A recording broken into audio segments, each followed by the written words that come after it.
Good afternoon, everybody. Welcome. I'm Bill Maley, Brighton Town Supervisor. We're not at Brighton Town Hall today, but I'm very pleased that we're here at the Golisano Institute for Business and Entrepreneurship. It is a great day to be here in Brighton. We are celebrating Black History Month on behalf of the town of Brighton, and specifically, we are celebrating 100 years. 100 years.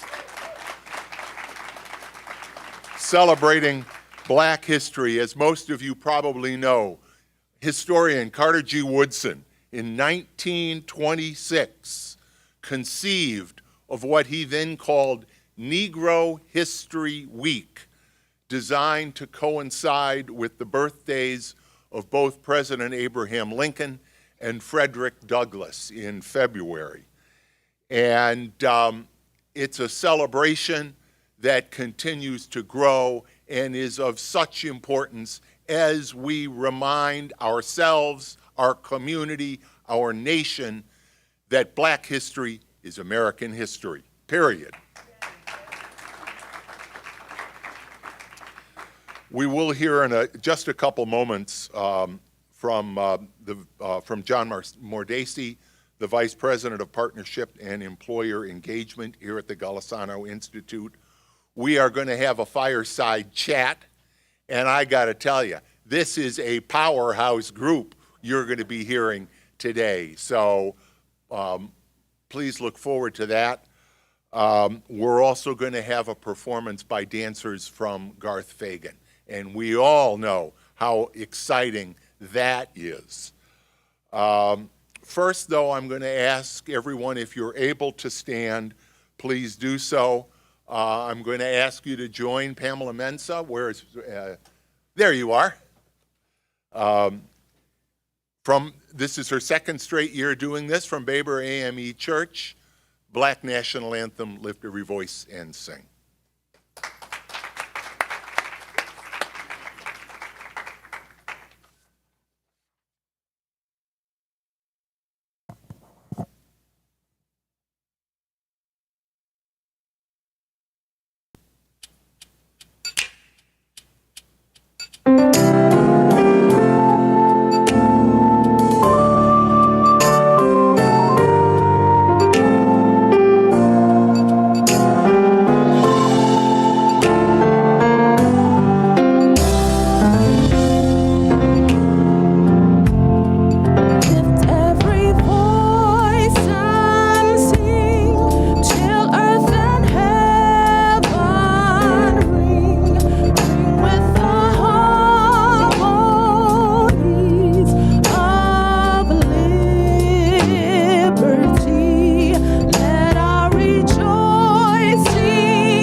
Thank you so much.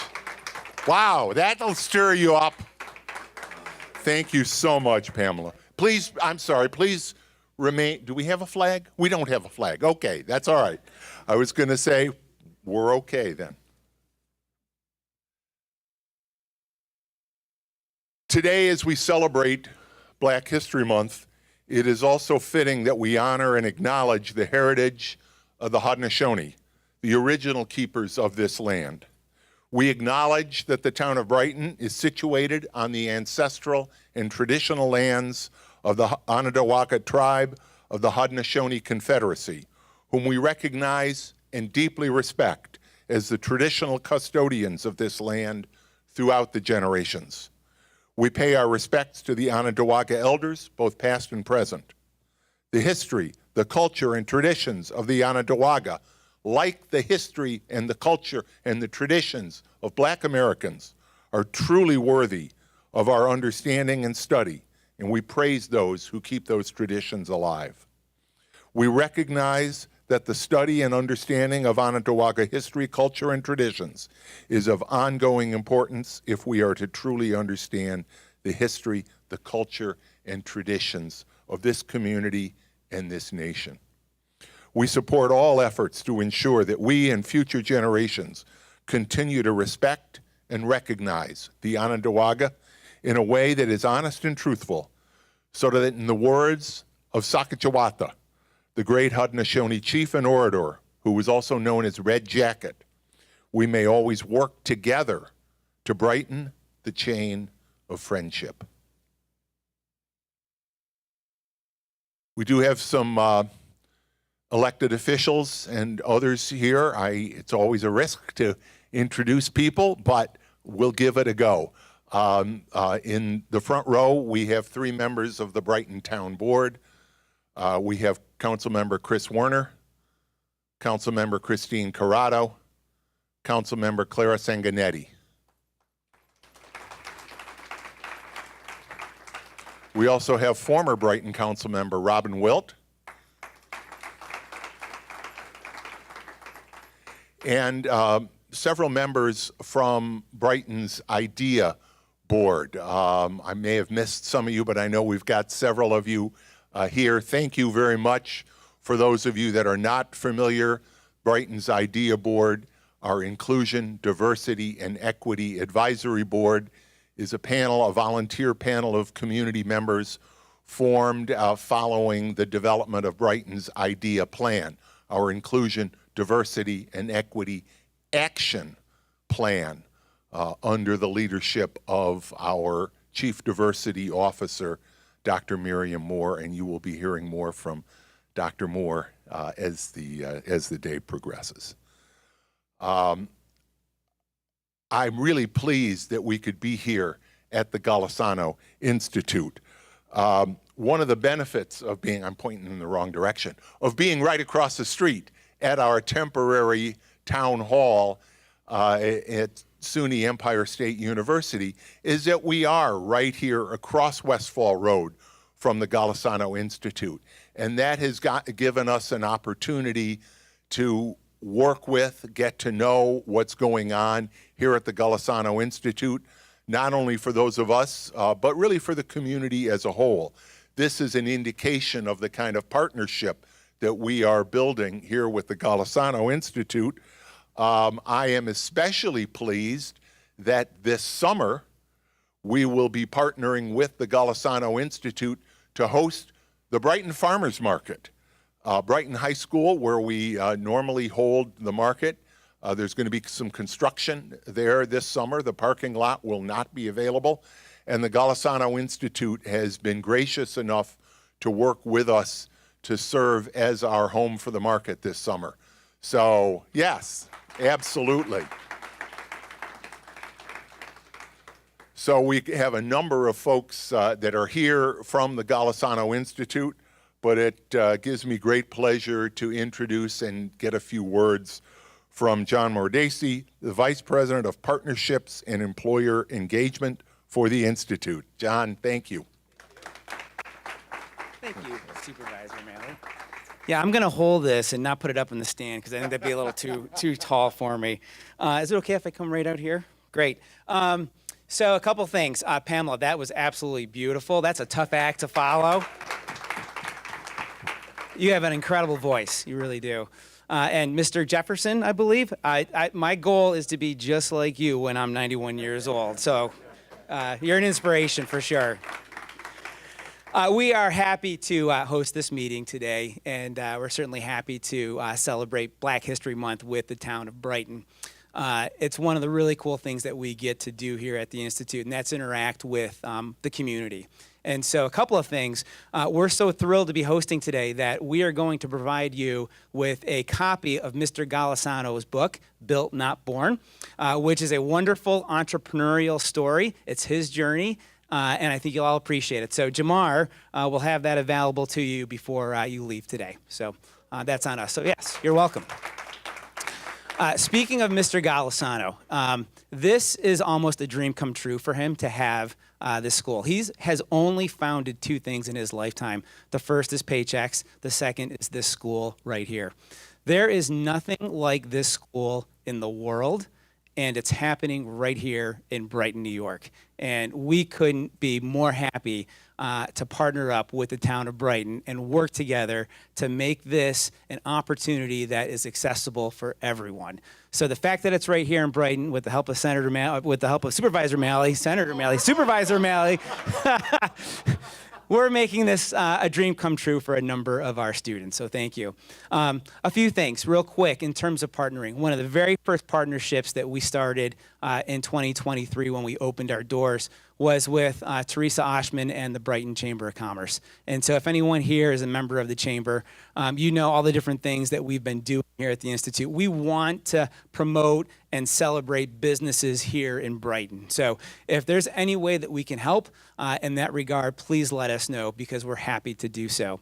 And then of course, as Supervisor Malley mentioned earlier, we are also thrilled to be hosting the Brighton Farmers Market this summer. And that's coming up quickly. That'll start in April.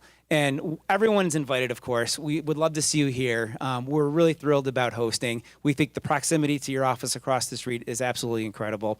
And when this opportunity came up, it was almost a no-brainer for us to be involved. So we're very happy to be involved with the town of Brighton in this regard. So enjoy your time here today.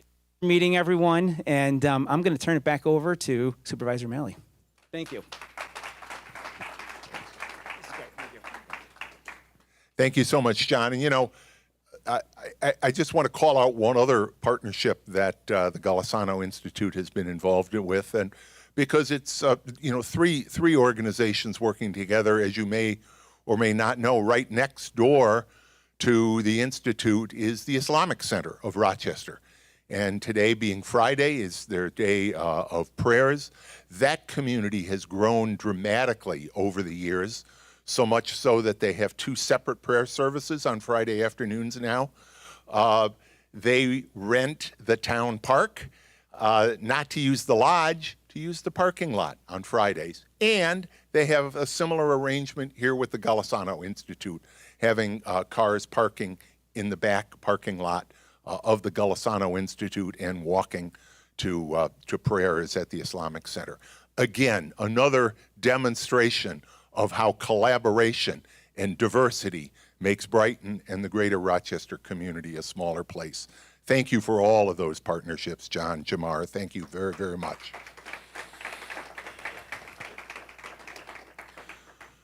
The celebration of Black arts and Black culture is an integral part of the celebration of Black History Month.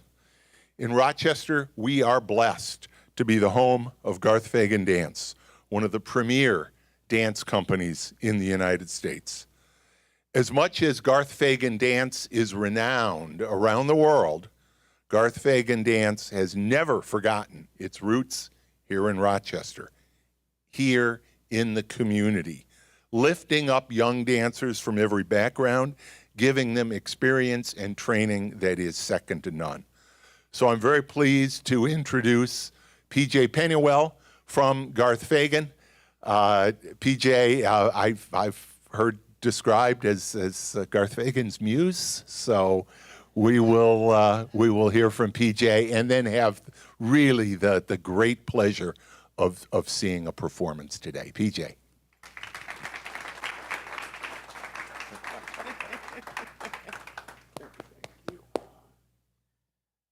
Good afternoon, everyone. It's really great to be here. We're so happy to have been invited to the town of Brighton's commemoration of Black History Month, and how wonderful is it to have the Golisano Institute host the event at this particular anniversary, which is so important. So thank you so much for that. Town of Brighton has been staunch supporters of Garth for decades. In fact, I do believe I met Sandy Frankel at one of our performances that she frequents, and of course Bill has been to several performances. But the town has just been so, I have lots of friends in Brighton, and they all either took class in the public classes at the studio, but definitely have been watching Garth through the years. So we're very excited about that. And of course, when Miriam invited us to come and participate, we were thrilled and said thank you, and absolutely right away we decided we want to do this. So we're so happy to be here. So what we will show you this afternoon is a small section from a work entitled Senku. Senku is a Ghanaian keyboard instrument and also the title of an album by the concert pianist William Chapman Nyahu, who shared that album with Garth. Garth was so moved, he knew he needed to create a score from several of those works. And with the subtitle, music composed by composers of African descent, it was exactly what Garth needed at that time as a creative output. The dancers, Kiara Haywood and Rhea Moorhead, will dance a section called Talk Miss Mrs., which suggests the bond between two women, one older and one younger, and the intrinsic connection between the two of them. The music is composed by Oswald Russell. So please enjoy. Thank you.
That might take me a minute. That was extraordinary. Thank you. Thank you so much. Please, another round of applause. There's something really special about seeing those dancers up close. Most of us have probably seen them in a theater setting, but to see them up close, to see just the totality of it all, was really, really something special. PJ, thank you so much. Please share our thoughts with Garth. We are so grateful to have you here today.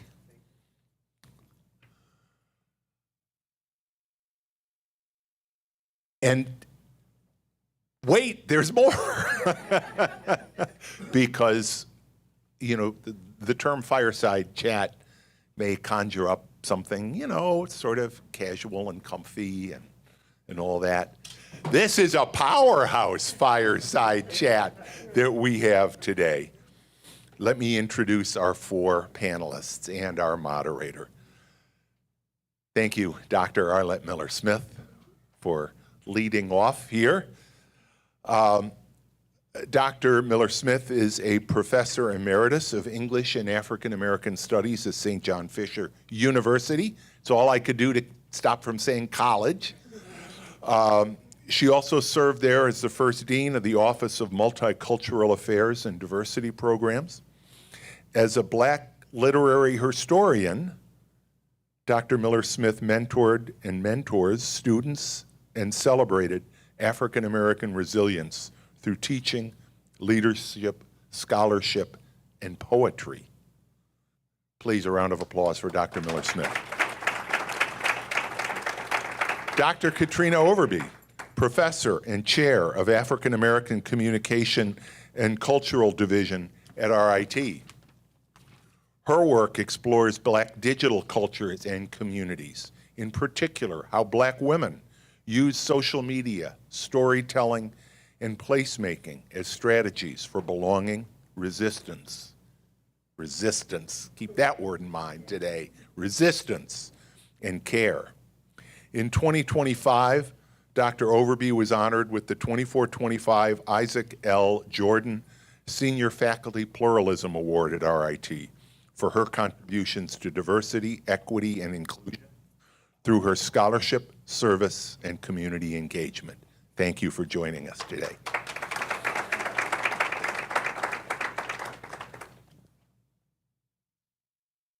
Dr. Lomax Campbell, founding president and CEO of Third Eye Network, LLC, which is an innovative multicultural management strategy consortium serving a diverse national multi-sector clientele. Check out his clientele. This is some serious stuff. Dr. Campbell has over 20 years of experience in business, higher education, and government administration. And among his areas of expertise, strategic management, marketing and systems change, and economic and workforce development. Fits right in with this space we're in today. Dr. Lomax Campbell.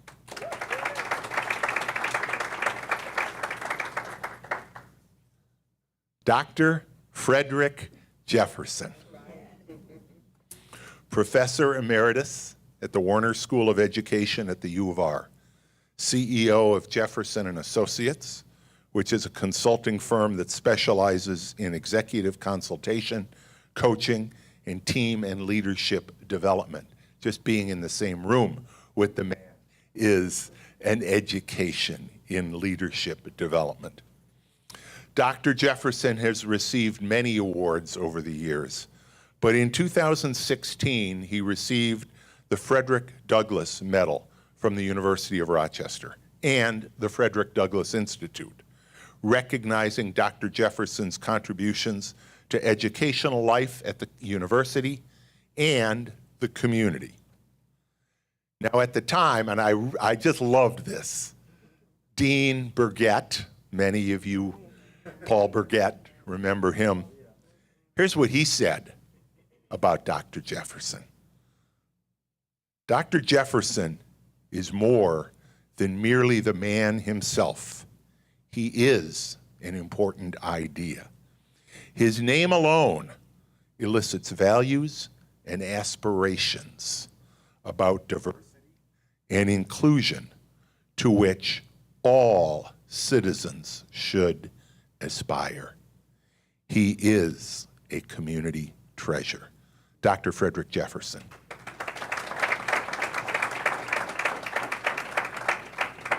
And this powerhouse fireside chat will be moderated by Brighton's own powerhouse, Chief Diversity Officer Dr. Miriam Moore.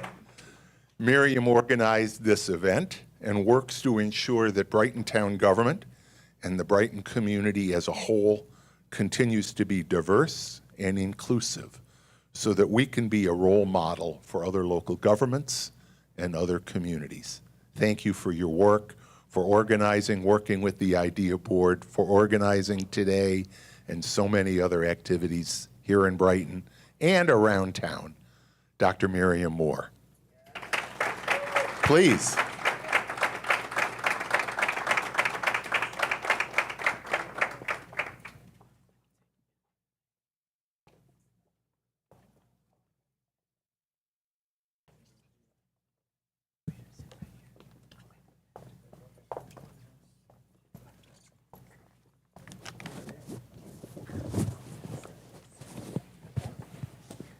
Mic check. Okay.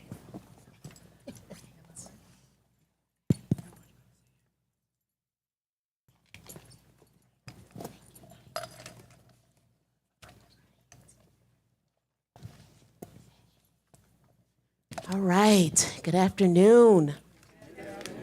Okay. It's true, fireside chats are designed to promote an intimate conversation. So we'll pretend that we're in someone's living room, but sharing our truths. Thank you all for being amazing stewards of your charge and taking great care of the culture. Dr. Arlette Miller-Smith. Yes. Good morning. Good afternoon. Hey. We'll start with you. Test one. Test one, test one. Can you hear me? Okay. Dr. Arlette Miller-Smith, historically, Black women have asserted the idea of self-definition as part of the journey from victimization to a free mind. Mm-hmm. Some Black women's literature likens this to their blues. In 2026, how has the tune of the Black woman's blues changed? Well, your blues ain't like mine. I love that book, by the way. And in fact, I had planned to read a small quote from there. But, of course, the book escapes me. And I am just going to think about what the conversation around blues said in B.B. Moore Campbell's Your Blues Ain't Like Mine. So there's a conversation between a group of men who are at a bar, and that's really giving it more justice than it deserves. It's a juke joint. And they are talking about how the name of the cafe has changed to the New Bar and Grill. So what's new about it? One of them says. And the other says, well, you know, first of all, you have to understand this is definitely a Southern tale. And it actually takes place in Hopewell, Mississippi. And it's somewhere around, let's say the early 60s. And so they are, you know, kind of in conversation, but not so much. Everyone's kind of listening, but not. And, you know, they are also interfering with the main speaker, of course, who says, well, you know, it's new because those white college boys found out that we have blues here on Friday and Saturday nights. And so now you cannot get in the joint. And someone else says from across the room, you know they don't have no blues. And somebody else on the other side of the room says, well, yeah, they have their own blues singers, you know, Waylon Jennings, and they go on and they talk about all of what they consider to be white blues singers. But, of course, someone else says, that ain't blues. Watch out. And then finally, the last speaker says, who in fact is the blues player in the new bar and grill. He says, blues has to come deep down from your soul. Blues is when things are looking blue and when you are weary and lost and perhaps loveless. But you know, their blues definitely ain't like mine. Wow. Okay? So, with that said, let's look at African American women and these ways of kind of reimagining their identities that are being reclaimed. So I talked about the blues. What are the black women's blues? Okay, well, let's say that they are what we call tropes and stereotypes and controlling images. Controlling images, they are related to body, to beauty, to sexuality, to intellect, employment, education, activism, business. And why are they called controlling images? Or actually, someone is saying, well, what in the world do you mean by a controlling image? So there we are looking at the work very specifically of Patricia Hill Collins, you know, when she really talks about this matrix of domination and how black women, this intersectionality, am I taking you back to class? Yes, ma'am. Am I taking Yes. you? Okay, I know that this is one of the texts that Dr. Miriam had to look at. And I haven't looked at it in, well, we won't even talk about how many years. But I want to use it today because it really does help us to understand this whole history of identity and the issues around it. So these controlling images, as Hill Collins says, and somebody might even say Crenshaw in terms of intersectionality, but I'm going to let my young, beautiful scholar, she's going to really, I know, delve deeply down into this, and because this is really her bailiwick. So, but for what I am sharing with you today, let's look at what some of those controlling images actually might be. And you will recognize them. The mammy, desexualized, Jezebel, hypersexualized, strong black women, angry black women, the sapphire, who is domineering, the strong black woman. All of these are controlling images, but today, because we are fast forwarding, is that not right, Dr. Miriam? Okay, so what does those images, historical images, what are they in relationship to where black women, in fact, are today in terms of, say, identity development? Your blues ain't like mine. So again, I talked about beauty and the body. Black women today have, in fact, you use the word resistance. That resistance means pushing against. So they have pushed against. They have reconstructed this identity. They have brought in their own sense of selfhood. This business about still being hypersexual or seen as being, let me make sure I correct the narrative, hypersexuality or an invisibility or intelligent in terms of your inferior intelligence, and so on and so forth. The blues says that there is no hope, there is sadness. But we are reclaiming and have reclaimed that particular narrative. And I'll tell you about how we identify and define blues again at the end. So we talked about, let's talk about sexuality.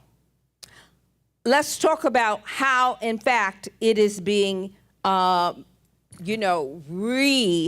reclaimed, realigned, reimagined. How, in fact, we are looking at, we have reclaimed that sexuality. I'll tell you a little bit more about that later. We have redefined colorism, right? We have achieved much more in terms of education and as careers in the C-suite, by the way. Dr. Lomax. Okay. We have embraced rest as opposed to always being the work horse. What was it that our dear friend said? Young doctor, the black woman is the what? Mule of the world. So we are reclaiming rest. We, in fact, are balancing out all of these images that we've talked about, okay? So we've moved from that whole Eurocentric idea of beauty, for example. And I'm looking for my note that I actually had about beauty. But the idea here is that the Eurocentric characteristics of, the long blonde hair and chiseled features and so forth. We are looking past this whole business about the Western images of who we are, about supremacy and so forth. We are developing more resilience and more resistance, and we are reimagining ourselves. We have our own beauty products. In terms of colorism, they make sure that there is an array of colors and hues for us to, in fact, choose from. In terms of hair, Lord have mercy, you have to have a whole new topic, okay? We could be here for days just to talk about black women and hair, okay? But I press on to the high calling, okay? In terms of hair, we have reclaimed it in many ways. From that long silky, but we still embrace the long and silky. Now is, do you, boo? Whatever it is you want to do with your hair, do that, boo, okay? And in fact, to make sure that when we are in the C-suite, that there is, in fact, the Crown Act, many of you are familiar with, in the workplace, that says that you have the right to be able to wear your hair in ways that make you comfortable. So when we're talking about these black women, and I know I'm coming towards, what do we do? Are you raising up your finger, or what are you gonna do? Okay, so you're gonna tap on, okay, rushing on to the high calling. Okay, so I talked about reclaiming beauty It's also evident in terms of our bodies as well, body positivity. Want to introduce you to thick. So we don't have to worry about that in terms of, whether we're thick, thin, tall, small, whatever that it is. The book Thick, again, you must look at it, is about, again, reclaiming the concept of identity and comfort. Your connotation, your denotation, not someone else's. So that is about beauty, that is about the body. In terms of education, we know that ways that Black women have reclaimed is that we, in fact, we attain the most degrees. We are there in large numbers in terms of when we're talking about people of color. In the C-suite, we are there. But I want to really end in the sense of saying that although I am just giving you these definitions and these examples of how, in fact, Black women have done this very difficult work, please do not go away thinking, oh, my goodness, well, they have succeeded. That's it, the end of all forms of isms. No.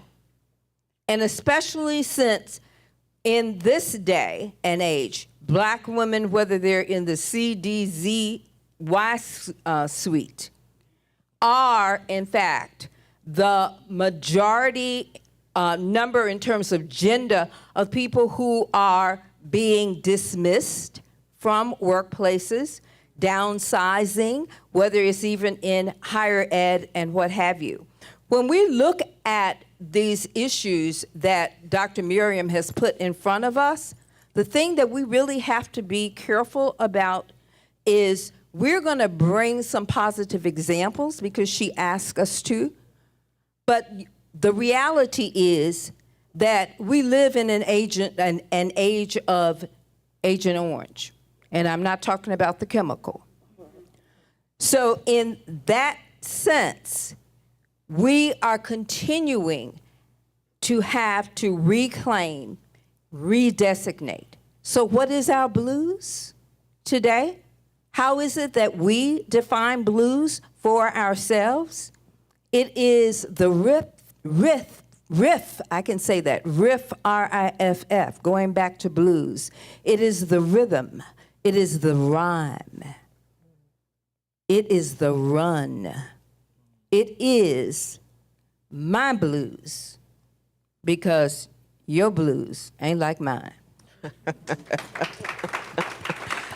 Right. Yes, yes. And yes again, Dr. Arlette Miller-Smith. Dr. Frederick Jefferson. Yes. So glad to be in your presence. So meaningful.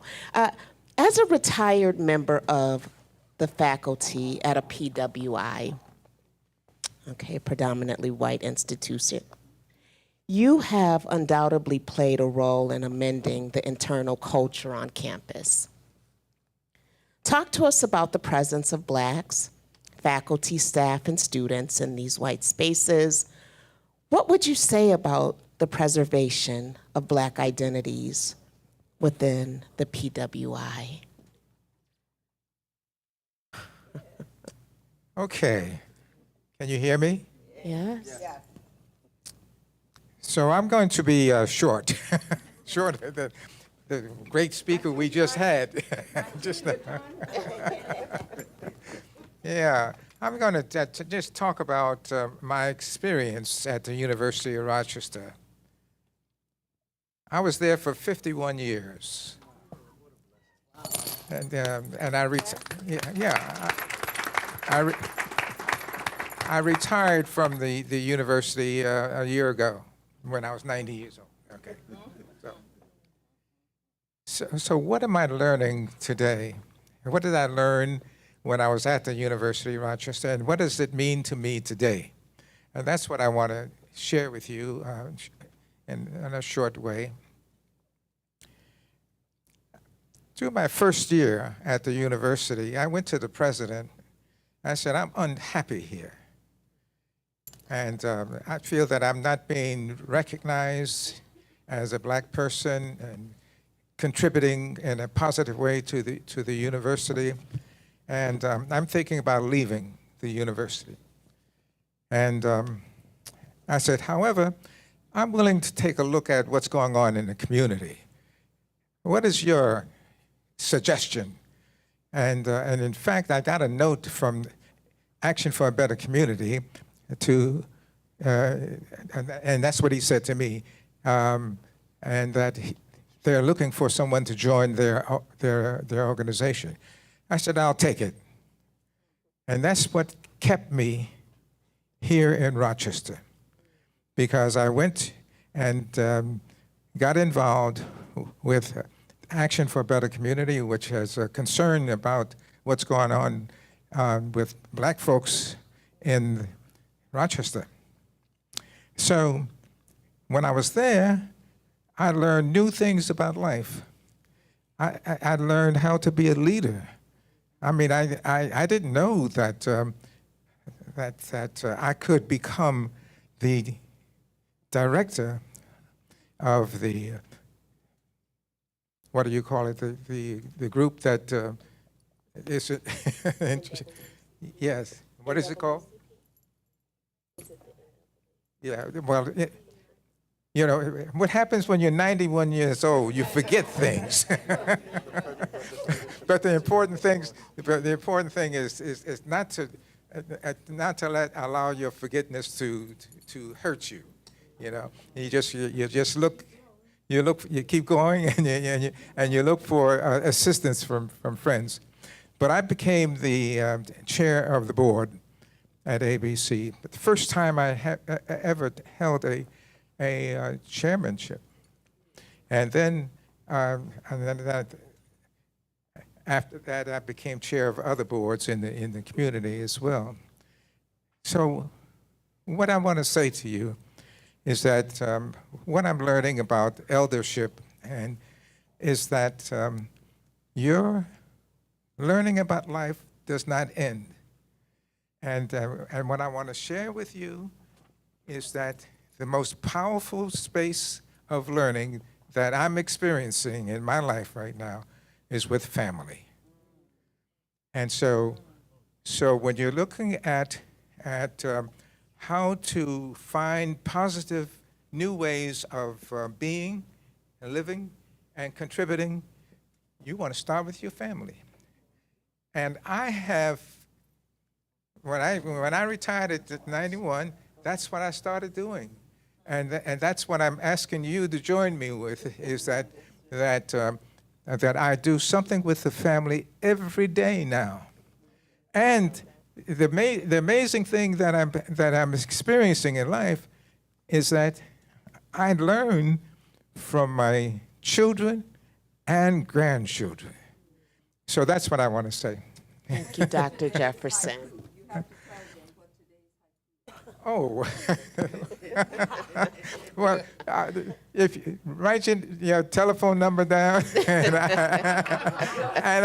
I will send it to you. Okay. Thank you, Dr. Jefferson. You know, I just want to quickly say it's true. Dr. Jefferson sends me an affirmation every day, 7 days a week. And, you know, even when I'm rushing through to get through, there's some term that inspires me. So I thank you for that, sir. Wonderful. Thank you. All right. Dr. Lomax Campbell. Dr. Campbell, the wealth gap and economic well-being of Blacks remains a constant point of focus as we look at their positionality in America. What are your thoughts on the economic well-being of Blacks in America? Wow. That's a big question. It is. That's a really big question. Before I respond with an answer or some parts of an answer, I'm going to be in proper order and ask permission from my elders to speak. Thank you. And I want our community here to know that this is a gift, because it's not often that you have an intergenerational panel of people to speak to you. And not only that, in Rochester, 5 black doctors in front of you. Let's talk about that. For those of you who know me personally or have followed my career, you will know that community wealth building is very important to me. Economic empowerment is very important to me. And through the years, I've played different roles over in the Workforce and Economic Development Division at Monroe Community College as the director of the Mayor's Office of Community Wealth Building under Mayor Lovely Warren. And so I've had the good fortune of wrestling with this concept of wealth and economic disparities.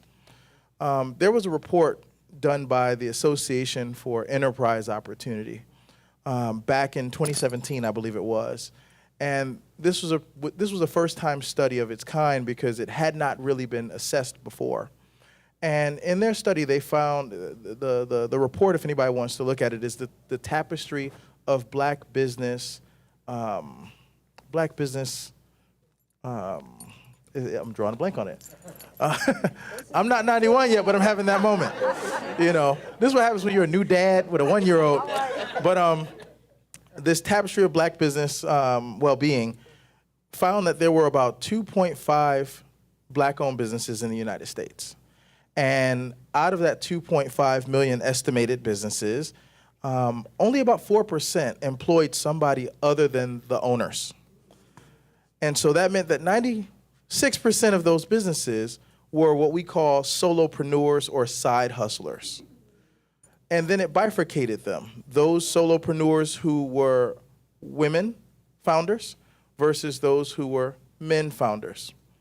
And in both cases, after 5 years of being a solopreneur or a side hustle, they never surpassed about $50,000 on average in revenue per year. But those 4% that were employer firms, that's the phrase I want us to walk away with, those women-owned employer firms did about $750,000 after 5 years, on average, which means some did more and some did less. The others who were black male-owned, predominantly black male-owned, and of course there's businesses that are 50-50 or whatever, but those that were black male-owned, on average after 5 years, did about $1.6 million in revenue. Now, why is that important? Because being an economic development consultant and knowing that economics is the field that's about raising the living standards for the residents of an area, we can't do economic empowerment with a bunch of people side hustling and going at it alone. We have this phrase in the Pan-African community that if you want to go fast, go alone. But if you want to go far, go together. Yeah. There are only 4 historical ways to build wealth, economic wealth, because we're going to talk about the 8 capitals in a minute. 4 historical ways to build wealth. 1, starting a business. The second way was real estate. The third way was inheritances. And the fourth way is hitting the lottery. Now, of course, if you are an employee at an institution and you have benefits, which is what most of us culturally were raised to do, grow up, get a good education and get a job and work till retirement. But that does not make you wealthy. Now, you may have the option to participate in a 401k, a deferred compensation plan, a 403b, et cetera, and you might even get an employer match, which is great. But you're trading time for money. Entrepreneurs have the promise of hiring people and getting to the point where they're working on their business but not in their business. And so they begin to get above average returns, more than what you get in the stock market. Does this make sense to everybody? Now, some business structures allow for their employees to also buy into the company and over time have an equity stake, and they begin to get wealth together. So I wanted to share that. The other thing I wanted to share was that there was a group called WealthWorks that published a framework called the 8 Capitals. and I'm going to bridge this over to the racial wealth gap.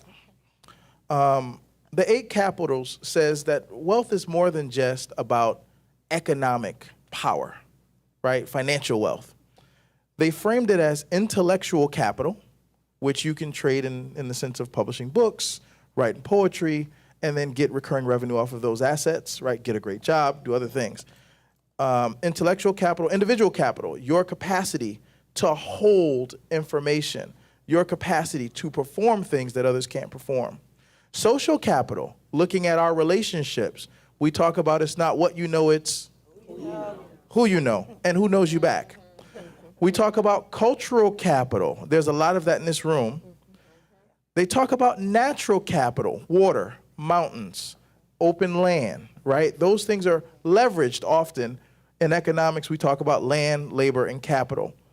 The next one is built capital, that commercial real estate, roads and bridges that allows you to ship things so that products can happen, so that commerce can happen. Political capital, which is why our elected officials in here are so important. And they have to have good relationships with the workforce, the business community, and investors, right? Because that's how things happen through collaboration. And then financial capital is the last one. Now, in their report, the Institute for Policy Studies said it would take 228 years for African Americans to reach or match the same level of wealth the average white household has. And I believe it was only 86 years for Latinos.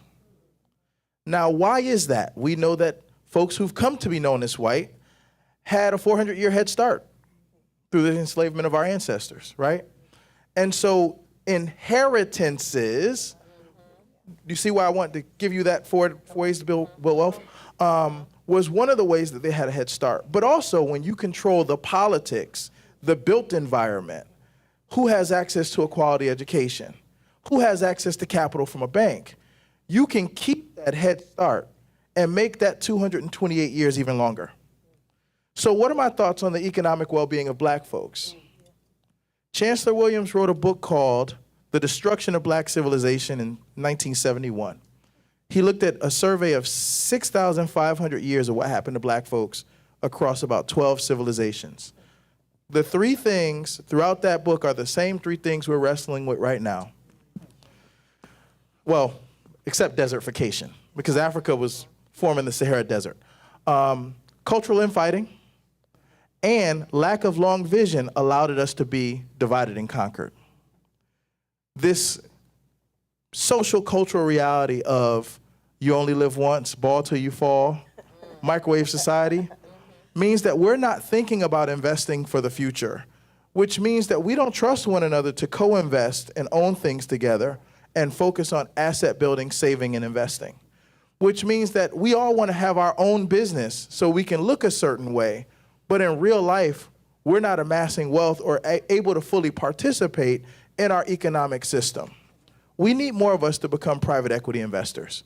We need more of us to become angel investors. We need more of us to develop intellectual property that we own the trademarks, the patents, and the copyrights to, and not get to a certain point where we sell it off to white folks. And then we're back at square one, right? And so I think we're in an interesting place of both opportunity and still misfortune, because not enough of us have education or knowledge, not necessarily formal, about what economics is. And so often as a society, we prioritize everything else. But economic well-being is a social determinant of health. We need to spend more time on it. And we need to understand that it's more than just money in your pockets, because having money in your pockets don't make money when you sleep. I'll stop there. All right, okay. Dr. Campbell, you know, you're brilliant. And I thank you so much for that insightful answer. We're in good hands, and I'm watching. We're watching. Destruction of Black Civilization? Yes, Dr. Chancellor L. Williams. Okay. Third World Press, it was released. It was second printing in 1985. That's the one you'll find online. Mm-hmm. And it's my favorite book ever.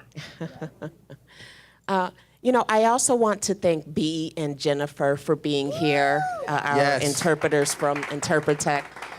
Thank you, Bea. All right, Dr. Katrina Overby. Oh my goodness. My amazing, amazing sister here. Bell Hooks criticized the idea that the endurance of Black women is often mistaken for strength, further positing humanization as historically being stripped away from Black women. Talk about the difference between endurance and strength as it relates to Black women throughout the years. Thank you so much for that question, Dr. Moore, and thank you all for having me. I'm sitting with the powerhouses, so give it up for them. Again, this is a lesson for me. I'm a student all day. I'm going to follow Dr. Campbell's example. May I speak? Thank you. So endurance and strength. I see endurance as having to survive conditions that were never just or humane, while strength can be an embodiment of choice, authority, leadership, and empowerment. And I feel like when it comes to endurance, Black women have had to physically endure a lot in terms of exploited labor, breeding, children upon children upon children while being enslaved, taking care of other people's children before their own, often being put on display like Sarah Bartman and paraded around Europe. And so endurance, I believe, is having to survive and thrive even when you didn't want to have to do it in that particular way. And so I'm so glad you brought up controlling images, Dr. Arlette Smith. And so those talked about by Patricia Hill Collins, and then also Bell Hooks. I am a student of Bell Hooks. I tremendously love Bell Hooks. Her book, All About Love, really could be a way forward for people looking for something to read and better understand just community in general. But also her book, Black Looks, talks about controlling images and ideas about oppositional gaze. So being able to be looked at while looking at oneself, coming to oneself, understanding oneself. And so what controlling images do, they don't just provide a way often to see Black people, how society sees Black people, but how Black people start to see themselves and see other Black people. And so having to challenge portrayals and representation has long been the fight. And so the strong Black woman has been one of those archetypes in controlling images, like Dr. Arlette Smith talked about. And so Melissa Harris Perry's book, Sister Citizen, actually discusses this archetype. And so while being a strong Black woman can be empowering or powerful, it can also become harmful. And I believe people see strong Black women as unbreakable. This is where we fall into, unheard of statistics of Black mothers dying during childbirth, of not being listened to, heard, seen. And so, some of my first images of strong Black women, quite honestly, were watching blaxploitation films, watching Pam Grier bust in a room and, kick some tail. Kick some tail. And so, while we have enjoyed sometimes seeing these portrayals, so some of those are needed, right? Some of those are needed.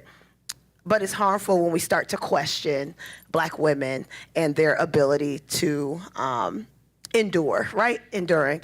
I'm thinking about someone else, Dr. Tressie McMillan Cottom, because you talked about the book Thick, and she talks a lot about refusal.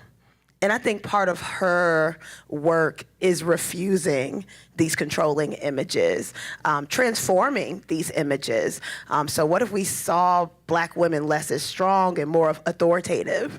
A lot of us have to step into our authority in a lot of the spaces that we're in order to be heard. A lot of the spaces we enter really end up becoming transformed because we're able to be strong, because we're able to not just speak for ourselves, we often end up speaking for other people, at least in my own experience. And so I guess I want to sort of end by saying that strength should signal thriving and agency, but endurance has often meant surviving what should have never been required. Excellent. Excellent, Dr. Overby. Thank you. You know, we are going to abbreviate here, and so I'll go right to Q3. And I'm going to ask just two of you to chime in, okay, for the sake of preserving time. But as we commemorate 100 years of Black History Month, how do we ensure we are well positioned for the commemoration of another 100 years? Dr. Lomax. It goes back to where I left off. We got to start with a long vision. Rest in power, Jesse Jackson. We just lost a pillar in our country and in our world. Back in the early 80s, he attempted to do a national conference to establish a Black agenda for Black Americans. And that was a very interesting time because I believe it lasted 2 or 3 days, and I don't think they successfully walked away with an agenda. And of course, he made his national run for president as well. But we have to establish an agenda. We need to have a shared vision of what the next 100 years need to look like, and it can't look one way. You know, in our community, we tend to solely focus on education, and then we tend to focus specifically on K-12 education. And then within that, we look at the first 3 grades because we talk after 3rd grade, that's when folks go left.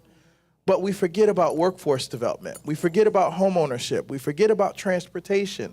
We forget about investment. We forget about business.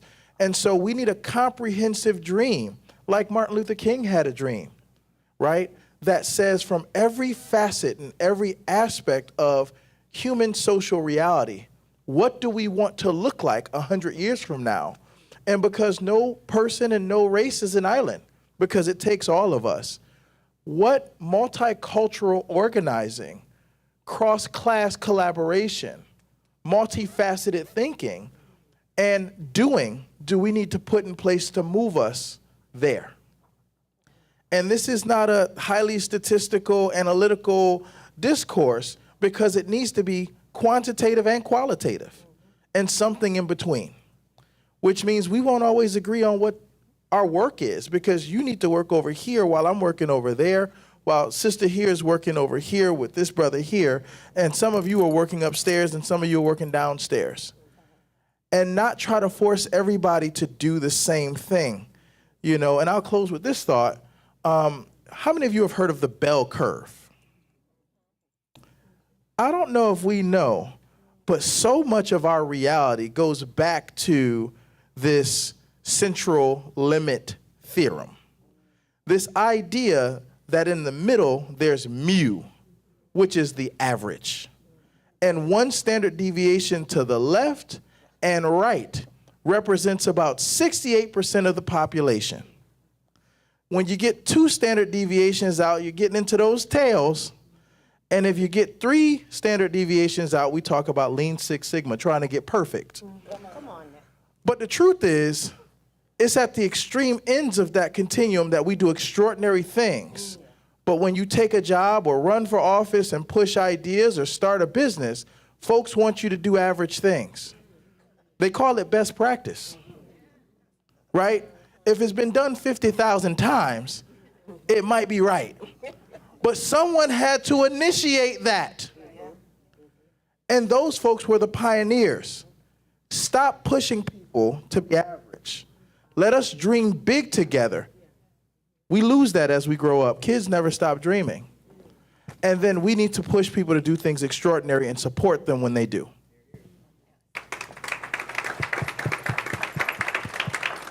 Dr. Campbell, thank you. All right. Dr. Miller-Smith, take us home. So we're going to go home, of course, in a more of a poetic way, because of course, that's who I am. But I like to borrow other people's stuff, so you're gonna hear other people's stuff. 2126. 2126. 2026, take it back. 1926, 2026, 100 years. 100 years from now, 2126. Really quickly, 4:30 I went to bed, 7:30 I woke up, and I realized that, oh, I forgot I didn't have the, but you know I have such a big voice, I always forget that. I mean, you guys could hear me, couldn't you? Yeah. Okay, I knew you could. All right. So 4:30 I went to bed, and 7:30 I woke up in a cold sweat. Thank you, James Brown. And I realized that this 100 years, 1926, it was only 23 years after then that I was born. I'm 76. I know I look good. Okay. Thank you. So if you think about the time frame, 2126 is a spit away. And this poetic piece says, it's actually a prose piece, there's no rhyme. 100 years ago in 1926, Carter G. Woodson made a bold and beautiful intervention in the story of this nation, with scholarship as his instrument and truth as his compass. He founded Negro History Week, not as a gesture of charity, but as an act of correction, a declaration, a celebration. He understood that a people denied their history are denied horizons. He understood that when you illuminate the past, you expand our future. He understood that remembrance is not nostalgia, it is power. What began as a week became a movement of memory. What began as scholarship became celebration. And what began as resistance, Dr. Katrina, became renaissance. And so today, we do not gather here merely to look back. We gather to rejoice in the brilliance that built this nation, in the hands that harvested and forged, in the minds that calculated and cured, the voices that sang freedom into being, and the feet that marched injustice into retreat sometimes. This is not borrowed glory. It is earned legacy. We do not all need to be historians. We do not all need to live in archives or lecture halls, but we are the characters of that inheritance. And when you learn the story, you will widen the circle. When you ensure that children encounter truth, you strengthen democracy. And when you celebrate Black excellence, not as exception, not as 28 days, but as foundation, you fortify America's identity.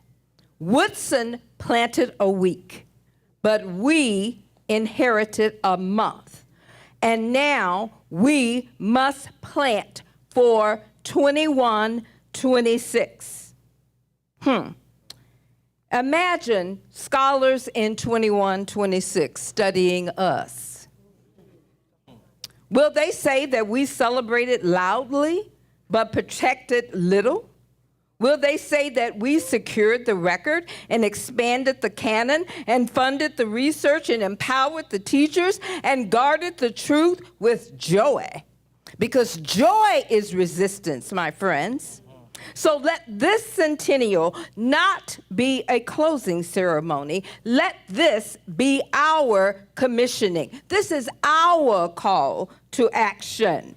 Let us today, we dare to complete it.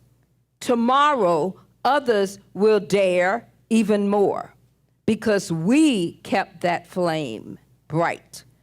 torchbearers of triumph in the audience, here on the panel, this is your century to shape.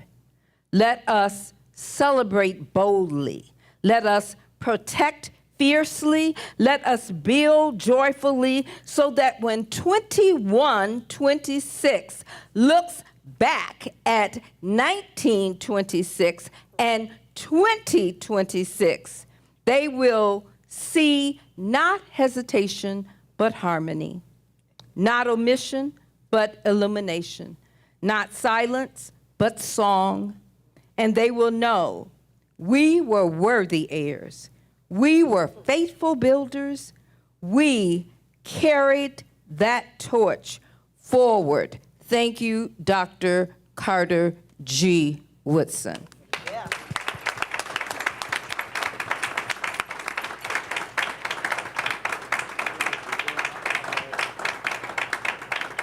Thank you, Dr. Frederick Jefferson, Dr. Arlette Miller-Smith, Dr. Lomax Campbell, and Dr. Katrina Overby.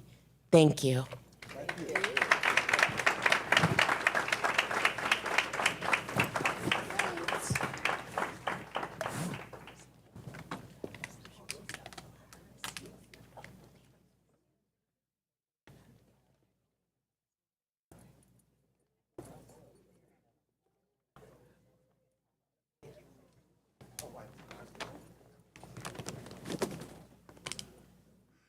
Those were some voices.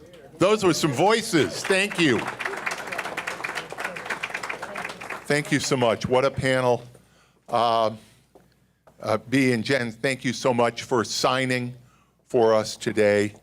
Pamela Mensah, thank you. Wow, talk about a voice. Lift every voice and sing. Kiara and Rhea, thank you. Garth Fagan, thank you. PJ Pennywell. You brought the movement, you brought the joy to this room today.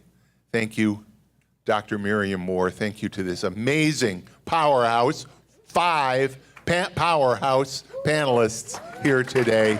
Thank you all so very much. I want to thank the Golisano Institute for hosting today. And by the way, your books, you will be able to pick them up in the bookstore downstairs. So please do that. Go out today, represent Black History Month in whatever way is authentic to you and your experience, to what you heard today, how you can share it.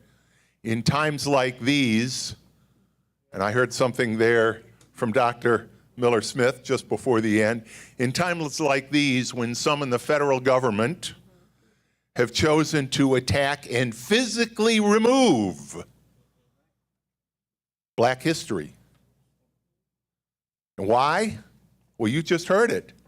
When you illuminate the past, you expand the horizon. And there's some folks that don't want to see that horizon expanded. So they're refusing to illuminate the past. And good on everybody that's fighting back and resisting. Black history is American history. Black history is Rochester's history, Brighton's history. Today, during Black History Month and 365 days out of the year. Thank you, everybody, for coming. It needs to be heard. You heard it. Share it. Thank you, everybody in the room. God bless you all.